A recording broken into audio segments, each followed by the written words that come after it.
Hi, welcome back to the Worst Book Company YouTube channel. If you are new here, hello, my name's Annie. I am the author of The Worst Book I'll Ever Write, and it's probably the first time I've done a intro like that on my YouTube channel, but I am aware that some people may not have watched any of my previous videos, so hello. If you are back, then thank you for coming back. Thank you for listening, and thank you for being interested in my worst book story. I actually sound like I'm on the radio, which is quite funny, but anyway, we move. So today I'm actually in Barbados, and I wanted to do this video before I got home. And I was sitting here racking my brain trying to think about what exactly it is I want to talk about. And there's just so much to this story that sometimes it's just too much and I don't even know where to start. So I asked myself the question, when I think about my book, The Worst Book I'll Ever Write, what is the thing that comes to my mind? And one of the first things that popped into my mind today was the fact that I didn't want to be a writer. The fact that I always wanted to fly. I wanted to have a family. Like, that was what I wanted, and I fell into writing. And I remember being at a point where I could see that I'd opened this door as an author. My identity was starting to be the author of The Worst Book I'll Ever Write. And I was very resistant to that because that's not what I wanted. This was just meant to be a little challenge. This was meant to be a little thing that I did. It wasn't meant to become a career. It wasn't meant to become the big thing in my life. The big thing in my life was flying and having a family. Those are the two things I wanted to do. And so I was very resistant. And I remember one day, I was actually in Canada in 2012 after I'd published this book, and I was sitting there and I was like on my laptop and I was crying, and I was like, but I don't want to be a writer. I don't. That's not what I signed up for. That wasn't my story. It wasn't meant to be that. And as I looked up on my laptop, there was this little ad on Facebook, and it was just a little box, and it said, "You are a writer." And you know, when you just know you're getting this sign, but also you're really annoyed at the sign because it's not what you wanted to see. And I felt really disappointed. I was disappointed because it was almost like life was telling me, no, you are a writer. And in saying that, it felt like it was saying, you're not going to have a family and you're not going to fly. So I was really quite disappointed, even though I was just, you know, getting this clear message that I was to write.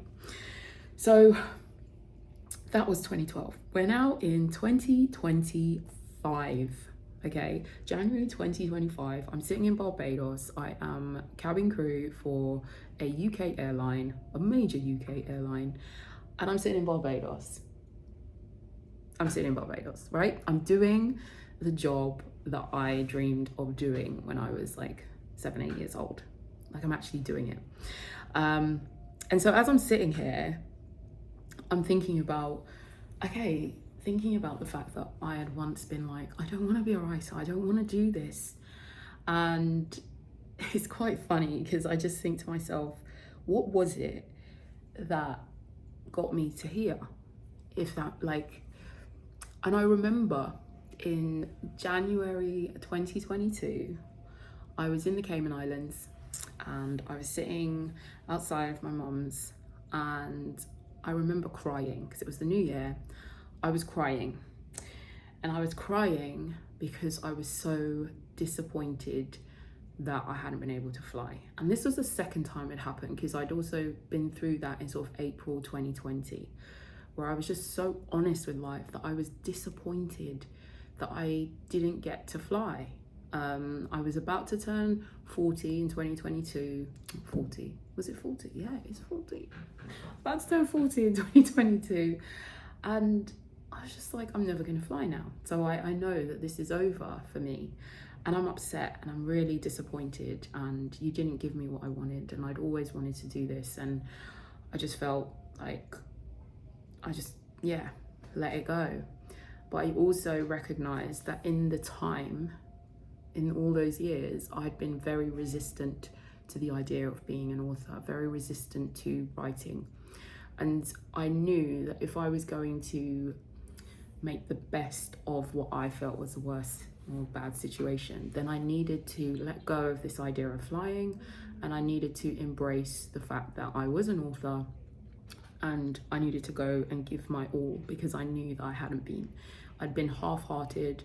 I'd written a book, wasn't really doing much marketing, and so it was a little bit like, well, if I'm not going to fly, then I need to take this seriously, because clearly this is a gift I've been given and I have to use it, right? It wasn't kind of like, oh, I want to ride and I want to do it. It was like, you know what, I have to make the best of a bad situation, and I can't keep believing that I'm going to fly when it's not going to happen, and then be resistant to writing. So I literally just said, okay, all right, life, I'm letting go of flying, and I'm going to give my all to writing. That was, I'd already set up the Worst Book Company, and I decided that I was going to focus on that and my writing, and that was like that final thing that was like, okay, we're letting go. We're gonna just do this writing author thing. A week later, I saw the ad for the job at Virgin Atlantic for cabin crew, and I applied. I didn't think I was gonna get it. I didn't, like, it wasn't something that I thought, okay, this could be an opportunity for it to actually happen again. It was like, well, they're advertising, let me just put my application in. I don't expect to get it, never have before, so we'll just do it anyway.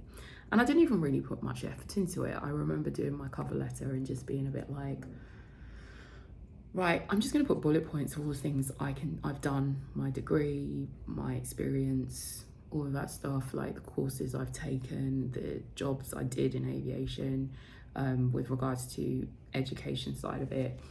And I just put them down, and in my head, I was like, if they want to know more, then they can invite me for an assessment or an interview, because I'm not spending a load of time on this, because I don't think it's going to happen anyway.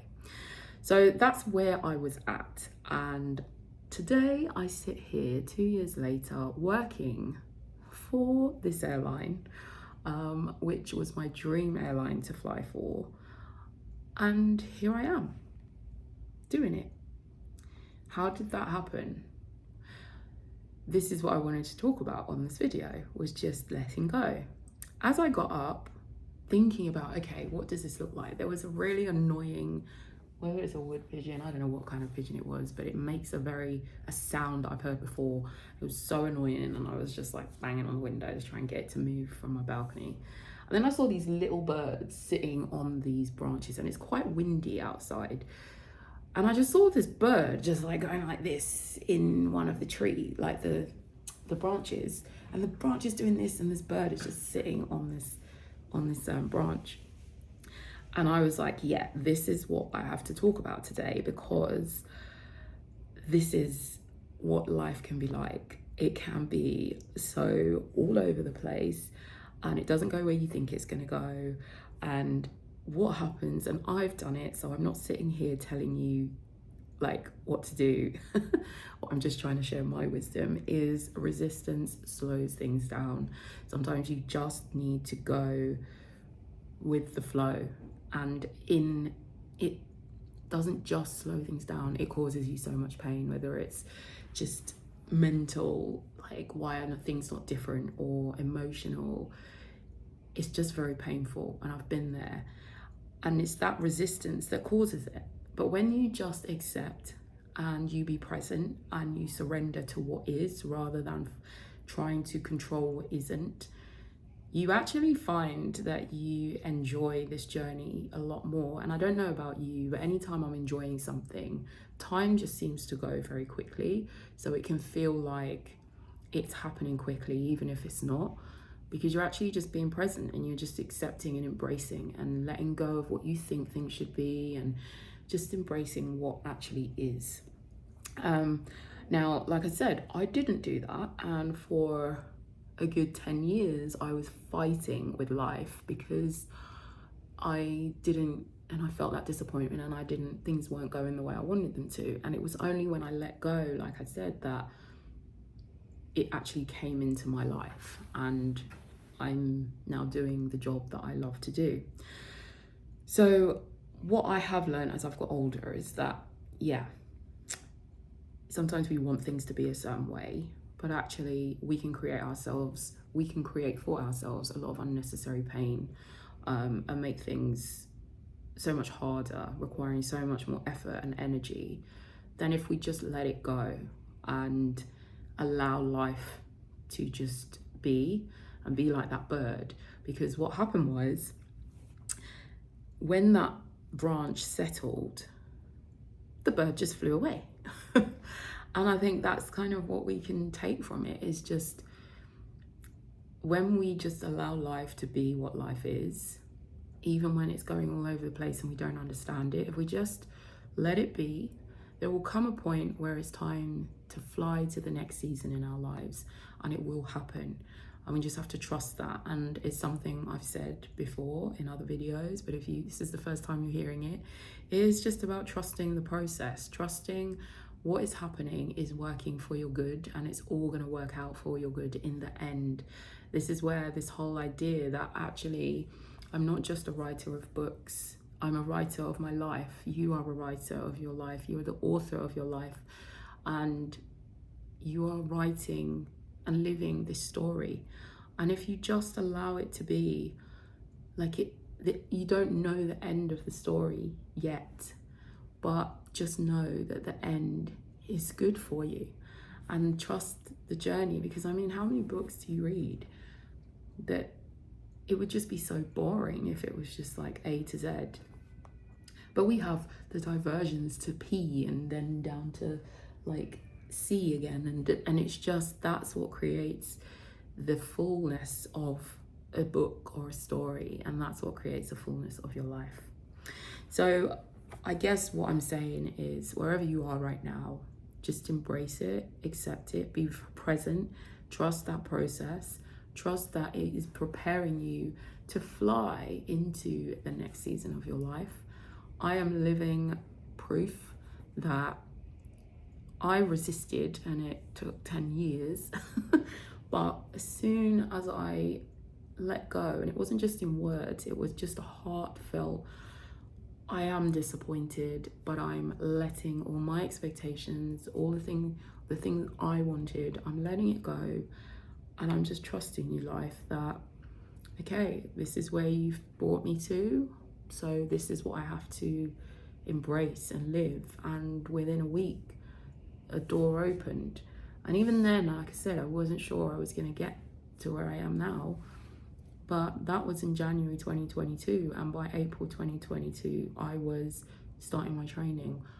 I did my first flight on the 5th of June 2022. So in basically 6 months, my life went from, I'm just letting this go, to, oh my goodness, this is my reality.